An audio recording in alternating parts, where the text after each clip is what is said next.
Seattle has endless crazy stories.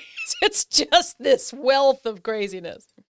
So there was a press release put out about this, but the first time I saw it was in the Post Millennial. It was written by Ari Hoffman. But make no mistake, the story I'm about to tell you isn't something that was hidden, done behind the scenes. There was a press release put out announcing it like it was some great, wonderful, totally normal thing.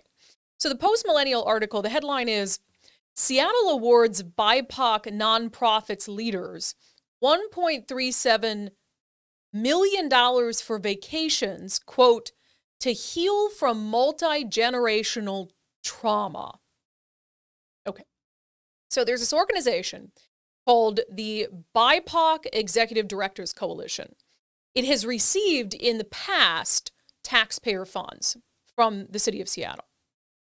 Well, it turns out that BIPOC Ed Coalition, and it's described as a multicultural collaborative of 240 plus nonprofit executive directors across Washington state.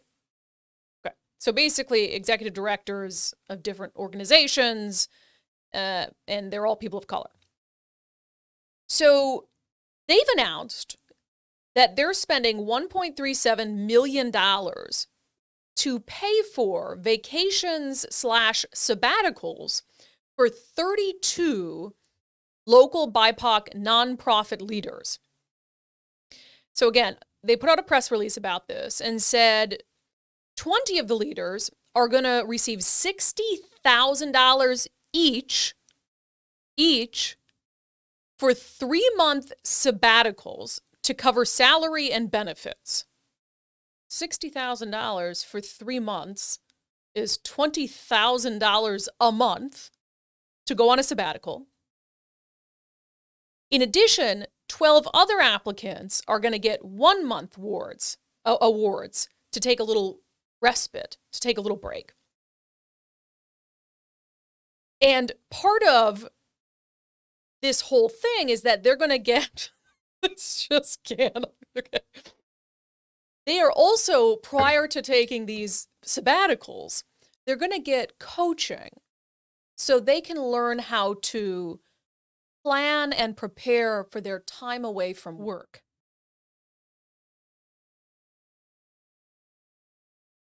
So Jody Nisioka, co-founder and co-executive director of the BIPOC Ed Coalition, says in this press release, BIPOC leaders need rest and restoration in order to heal from multi-generational trauma and years of nonstop working on behalf of their communities to recharge for the work ahead. And then there are some quotes in here from some of the recipients of this paid vacation. One of them, her name is Brenda Rodriguez Lopez. She works for the Washington Immigrant Solidarity Network. And in the press release, she said of this award being given to her, this sabbatical will support me in healing from the trauma I have endured doing this work as an undocumented queer woman X of color during the most violent times of our generation. My vision is to show up for me as I have shown up for others. Another recipient is Pinar Sinopoulos Lloyd. She's the executive director of a group called Queer Nature, which is described as a project characterized by environmental and nature-based education, public mysticism in scholarship, and social sculpture based in the northwestern U.S. and Intermountain West. The group, quote, dream into what queer ancestral futurism and other okay, sorry. Trying not to be a jerk.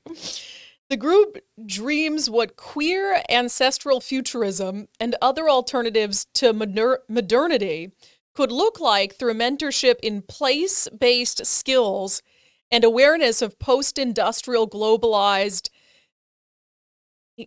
ecocidal contexts. What the hell does ecocidal mean? Ecocide, a human impact on the environment caused by mass destruction to that environment. Okay, I get it. Ecocide. Am I crazy? Have we reached, I don't even say about this. I'm just going back. I'm going to cry. I'm going back to this line. A project characterized by environmental and nature-based education, public mysticism and scholarship, and social scripture that dreams into what queer ancestral futurism and other alternatives to modernity could look like through mentorship in place-based skills with awareness of post-industrial globalized ecocidal contexts. Am I the only one who, that sounds like a whole freaking different language to me? So this group got, in case you're wondering, well, what is the, like if this is just people who donated to these nonprofits and they're using this money for vacations for folks, whatever, and I agree. But this is an organization that has benefited from taxpayer money. So during Chaz Chop, etc., the city was trying to appease some of these BIPOC organizations by basically just giving them money, saying, hey, we're going to give you money for community programs to try to appease you, to try to get you to leave CHOP. It was a bribe with taxpayer money. And one of the things that this organization got, so Bayard Bar Place, BIPOC Ed is part of that. And they got $1 million in 2020 because they got transferred ownership of a former fire station to be their kind of permanent place to do business out of. And then they got a bunch of money and grants to renovate this former fire station. So you have this organization that has been the beneficiary of taxpayer funds for what I would argue is a questionable reason. This was, again, it was essentially a bribe. The city of Seattle was throwing at organizations to get them to calm down in the summer of 2020 and not destroy the city, etc. And then this organization goes on to spend $1.37 million for vacations for their executive directors to, quote, heal from multi-generational trauma. BIPOC leaders need rest and restoration in order to heal from multi-generational trauma and years of nonstop working on behalf of their communities to recharge for the work ahead. And then you've got some of those people whose work includes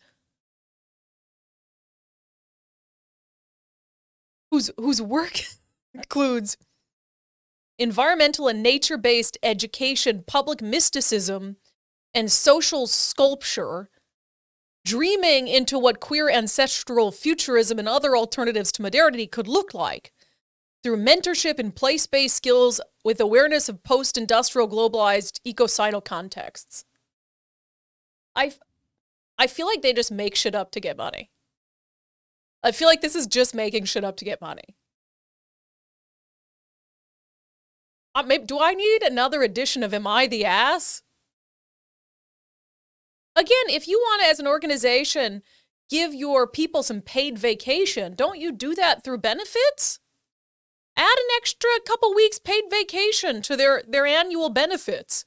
But $60,000 each for 3 months? How much are you paying these people? They get paid $20,000 a month in salary and benefits?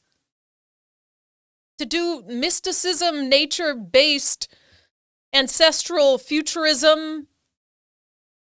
This should be troubling to really anyone who cares about where our taxpayer money goes.